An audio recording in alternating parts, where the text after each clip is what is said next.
Los secretos de las grandes pinturas.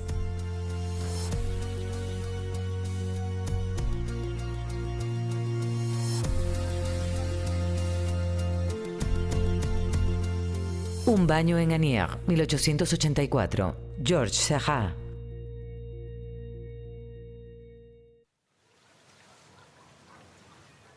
A finales del siglo XIX, Asnières era considerado un balneario. Bulliciosas multitudes se reunían en las orillas del río Sena para aplaudir a las regatas. El centro de navegación era el lugar para estar. El castillo era un restaurante muy apreciado por la clase media, en el que resonaba el sonido de los bailes y de las alegres veladas. Incluso las prostitutas, declaradas indeseables por la perfección de París, encontraron refugio en esta ciudad. Este domingo de verano de 1883, el clima era caliente y muchos parisinos tomaron el tren, el autobús o el tranvía hacia Asnières para disfrutar del río. Es también el lugar al que se dirigía Georges Seurat con su cuaderno de bocetos para observar a la multitud en la orilla del río de este alegre suburbio.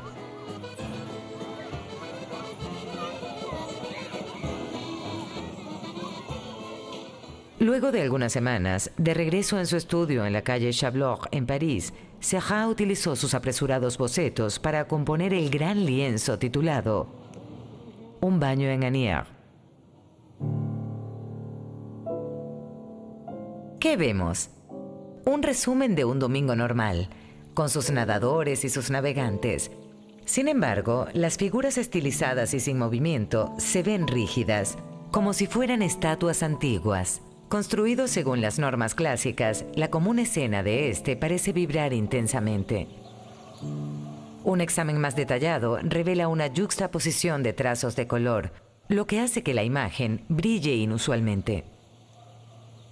El uso de estos trazos de color, que luego serían puntos, es la gran invención de Seurat. Pero hablaremos de eso más adelante. Por ahora, concentrémonos en el panorama que nos muestra el pintor. ¿Qué nos está diciendo? Para saberlo, tenemos que examinar los elementos que están en el lienzo, sus movimientos y posturas, descubrir los secretos de la pintura y tratar de entender qué nos dice sobre la ciudad, el campo, la época y el artista. Seurat pintó a niños y hombres nadando y disfrutando. Entre ellos podemos ver simples empleados y trabajadores que vinieron a refrescarse y a disfrutar de la tranquilidad rural de las orillas del río Sena. ¿Pero por qué están todos mirando en la misma dirección? Incluso el pequeño perro que está en alerta en el primer plano, listo para correr. Quizás están viendo a una regata o una carrera de remo, o solo están viendo más allá, al otro lado del río. Enfrente está la isla de la Grande Jatte, donde los peatones con su mejor ropa de domingo están paseando o recostados en la sombra de los árboles. Como ellos, Seurat está observando la isla. Las miradas se dirigen a la inspiración de su próximo cuadro, Tarde de domingo en la isla de la Grande Jatte, en el que continuó con el desarrollo de la técnica que había descubierto y experimentado con un baño en Asnières. Ambos cuadros comparten un elemento fácilmente reconocible, un bote con una bandera tricolor. Pero dejemos a un lado la Grande Jatte y volvamos con Seurat y los nadadores. La postura de las figuras sugiere tranquilidad e incluso un poco de indiferencia. En el fondo de esta escena apacible y bucólica hay una gran cantidad de movimiento y actividad. Un tren cruza por el viaducto bloqueando la línea del horizonte. El humo negro brota de las chimeneas fabriles. Para esta época, finales del siglo XIX, los suburbios habían sido transformados. La revolución industrial estaba en pleno desarrollo. Las cosas están cambiando. París ha sido transformado más allá de las fábricas pintadas por Seurat, como a 10 kilómetros de distancia. En tan solo 20 años, el pintor vio el cambio drástico de la ciudad. Persiguiendo la modernidad, el arquitecto y urbanista Georges Eugène Haussmann Construyó 26 bulevares, erigió cientos de edificios idénticos, incrementó el número de puentes, creó nuevos edificios públicos y diseñó jardines y parques.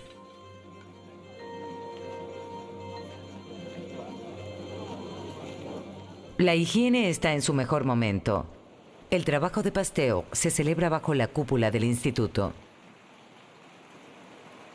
El señor Pasteur ha demostrado que el aire no es el responsable de la fermentación. Lo son los organismos microscópicos que se encuentran en la atmósfera. El aire solo los transporta. Los nombres de estos microbios eran numerosos. Algunos tuvieron que ser definidos y otros desechados. La palabra microbio es corta y da un significado generalizado. Fue aprobada por mi ilustre amigo, el señor Littré, el lingüista más competente de Francia. Esa es una palabra que utilizaremos. La esperanza de vida es más larga. El éxodo a las ciudades rurales está aumentando ya que se está duplicando la población de la capital. Como una medida de salubridad, Prefet Poubelle presenta sus famosos contenedores de basura. Y las fábricas contaminantes fueron expulsadas a las afueras de las ciudades.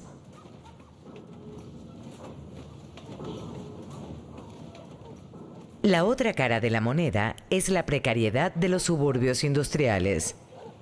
Forzados a las afueras de la ciudad, los trabajadores están amontonados en distritos llenos de palas y de cabañas improvisadas.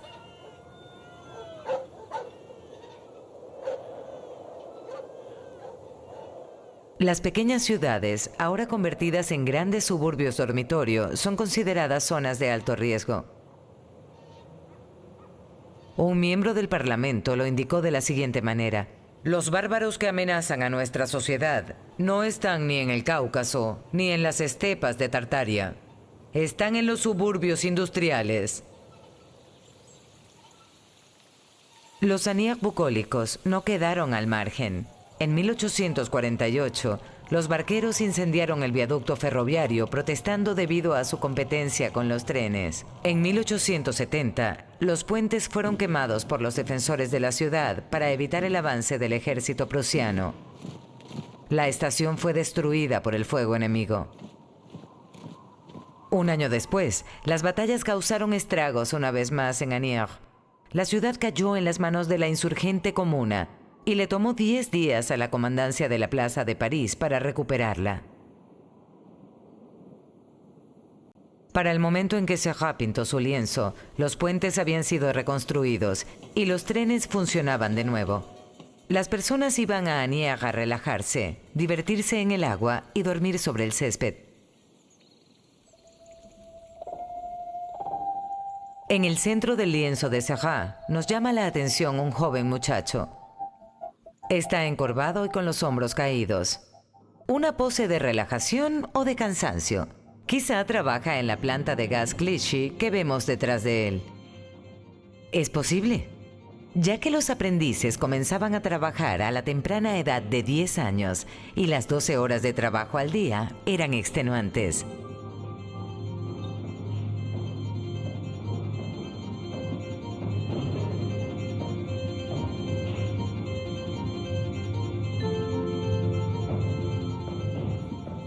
Se necesitan cada vez más trabajadores para mantener la maquinaria en funcionamiento. La búsqueda de la rentabilidad ha transformado a los trabajadores en engranajes de una cadena de operaciones que ni ellos mismos entienden.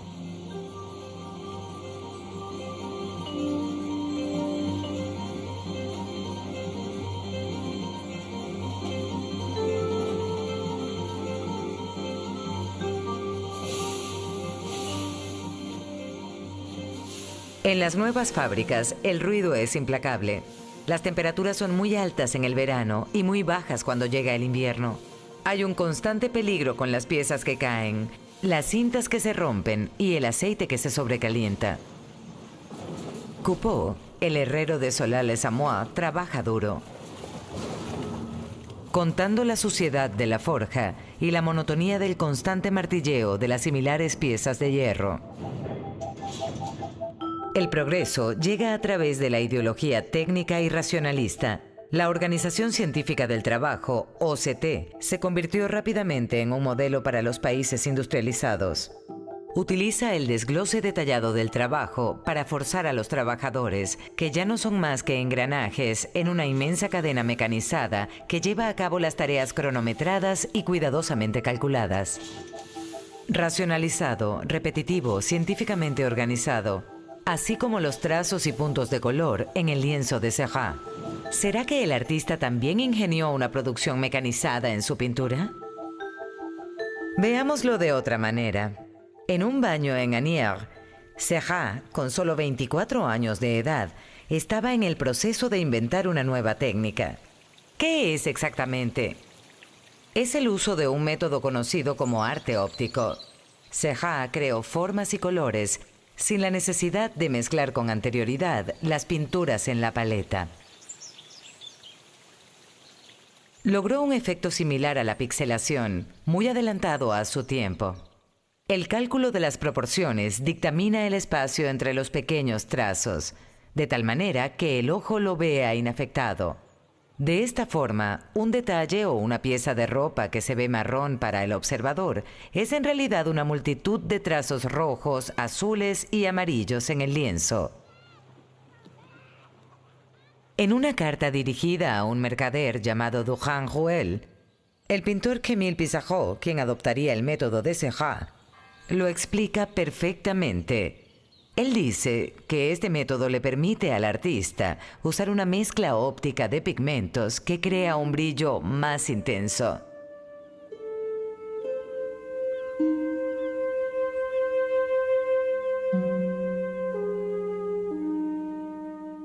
Y esa es la técnica de la que estamos hablando. Seurat dibujó sobre el lienzo los preceptos del libro de Eugène Chevreul, los principios de la armonía y el contraste del color. Chevreul era un físico brillante con la apariencia de un disparatado científico, quien determinó que dos colores colocados uno al lado del otro influencian y cambian su entorno. Los colores complementarios colocados uno al lado del otro se intensifican y cuando se combinan, se anulan. Seurat también se inspiró en los diagramas de contrastes de Ruth, que determinan tres contrastes fundamentales. El contraste de tonos, indicando cuáles son los colores complementarios. El contraste de líneas, es decir, la distancia en comparación con la horizontal. Y el contraste de tonos, con el que experimentó una serie de dibujos. Críticos como Félix Fénéon pasaron a hablar en términos de divisionismo o incluso de puntillismo. Este método da un golpe en la noción de sensibilidad usualmente asociada con el arte. Seurat prefiere hablar en términos de armonía. El arte es armonía. La armonía es la analogía de los contrastes, la analogía de las similitudes, en el tono, el matiz y la línea, considerada por el rasgo dominante y bajo la influencia de la combinación de iluminaciones exuberantes, tranquilas y tristes. A diferencia del impresionismo, donde lo que importa es el leitmotiv, impulsado por el sentimiento y la emoción del momento, Seurat pintó sus lienzos de manera científica, estudiando una serie de bosquejos y observaciones. Cuando trabaja en el cuadro de Asnières, Seurat fue a la ciudad a realizar dibujos y pequeños cuadros. Los croquis, como él llamaba a los óleos, y bocetos que realizaba como ayuda a su memoria.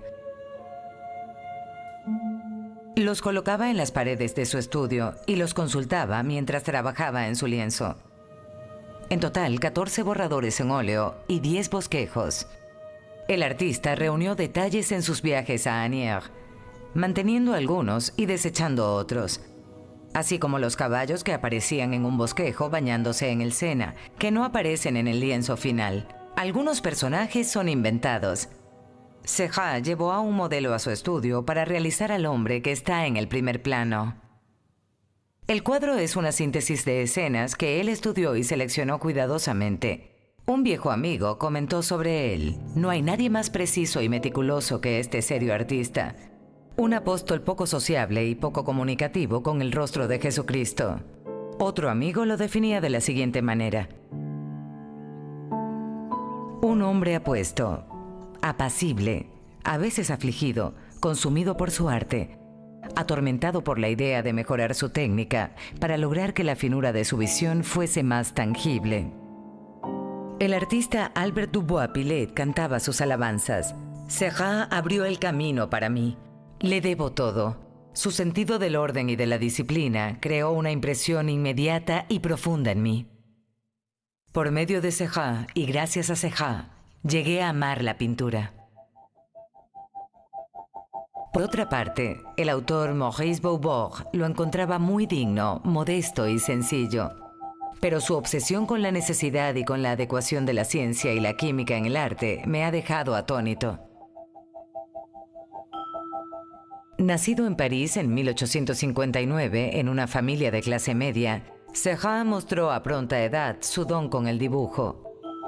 Un discípulo de la buena pintura, que quedó sorprendido con el impresionismo cuando vio por primera vez los trabajos de Pissarro, Degas y Monet. Tenía 21 años y, al igual que ellos, quería encontrar un nuevo método de pintura.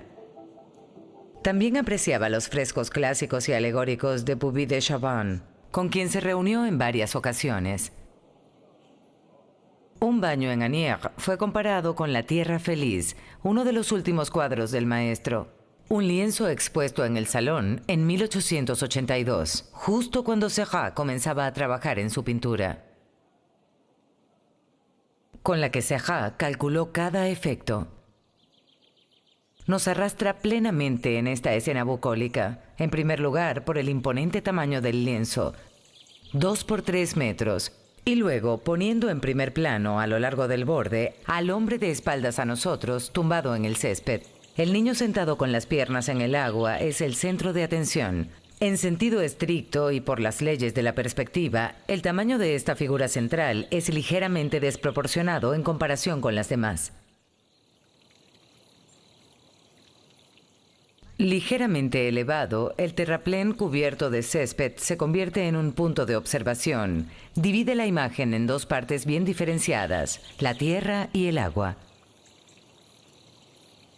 La pila de ropa en el césped también llama la atención. La camisa blanca, los pantalones oscuros y el sombrero de paja. La mejor gala para el día, que se ha convertido recientemente en el día oficial de descanso.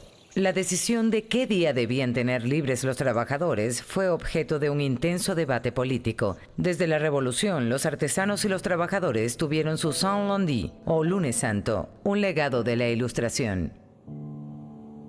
Pero la Iglesia Católica y la clase media se negaron a aceptarlo. Veían el Saint-Lundi como la oportunidad de que los trabajadores asistieran a las reuniones políticas, cayeran en el libertinaje o fueran a los cabarets. Y basándose en esta ideología, el día de la misa se convirtió gradualmente en el día oficial de descanso. ¿Qué pensaba Seurat de todo esto? Tuvo mucho cuidado de no revelar sus afiliaciones políticas. Sus cuadros están anclados en la realidad de su época, pero no representan cualquier miseria social. Sin embargo, como la mayoría de los artistas de vanguardia, se movía entre los periodistas de la prensa anarquista que apoyaban la lucha de los trabajadores. Seurat fue un testigo de cambios sin precedentes. Nació bajo una dictadura y murió durante una república parlamentaria. En sus cortos 30 años experimentó una guerra contra Prusia y vivió la Comuna de París. Vio el auge de las ideas de izquierda y fue testigo, entre otras cosas, del advenimiento de la libertad de prensa, la libertad de reunión y el derecho a huelga. ¿Pero qué hacían los trabajadores los domingos? ¿Rezaban, paseaban, jugaban a la petanca o tomaban una copa con los amigos?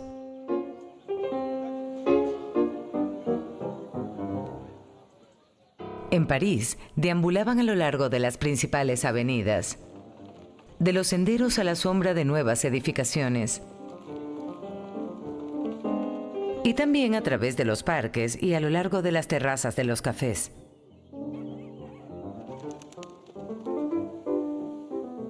A algunos les gustaba comer en el césped o dar un paseo en familia. Y también estaban los que, como en el lienzo de Seurat, salían de la ciudad e iban a nadar, a navegar o a pescar.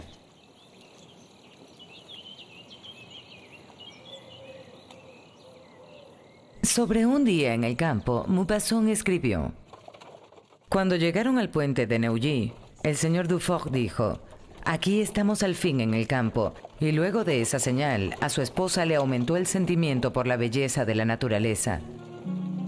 Los cafés al aire libre a lo largo del Sena están siempre llenos. La gente se reúne para disfrutar de unas copas entre amigos, tal vez una comida, pero sobre todo para bailar.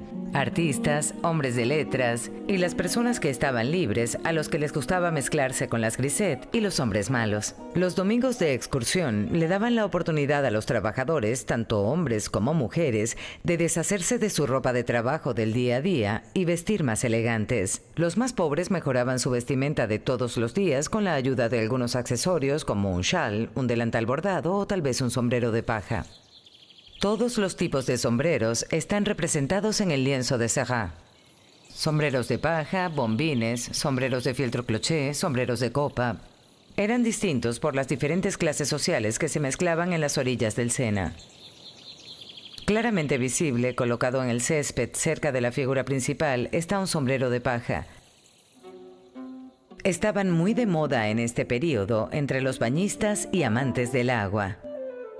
Este es un sombrero canotier con su ala y una corona plana adornada con una cinta, introducido por los primeros parisinos en aventurarse en el Sena. El canotier se inspira en el casco de reglamentación de los marineros y barqueros. Es por excelencia el sombrero de verano de los hombres. Celebrado por Renoir en su famoso cuadro El almuerzo de los remeros.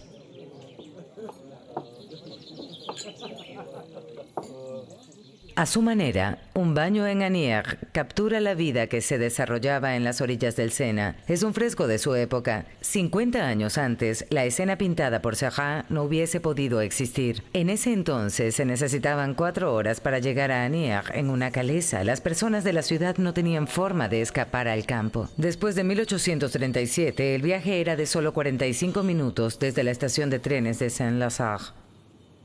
Para el momento en que Seurat pintó un baño en Asnières, la red ferroviaria había sido construida y los suburbios de distancia media se desarrollaban a un ritmo acelerado.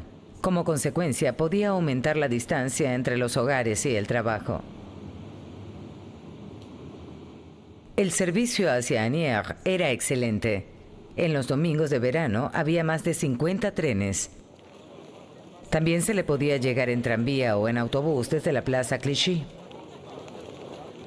Las familias se acomodaban en las cubiertas superiores y las plataformas externas.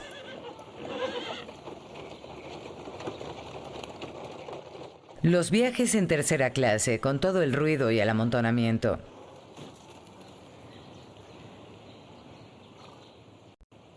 Seurat trabajó en su lienzo por más de un año. Pero en 1884, cuando se lo presentó al jurado del Salón de Bellas Artes, el veredicto fue unánime. Negado. No es difícil ver por qué. ¿Qué hubiese podido hacer con una pintura que no es ni clásica ni impresionista y mucho menos simbolista?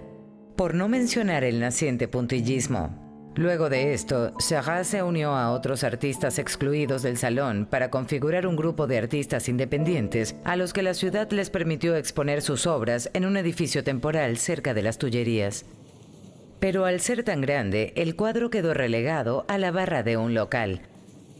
Afortunadamente fue notado por el crítico Félix Fénéon, quien reconoció la originalidad de la pintura. Él ve en el enfoque sistemático de Seurat nada menos que una conexión entre la armonía de todos los sentidos. Un observador belga, corresponsal de un círculo de arte de vanguardia, quedó bastante perplejo. No estaba seguro de si Seurat era el mesías de un nuevo tipo de arte o un simple falsificador.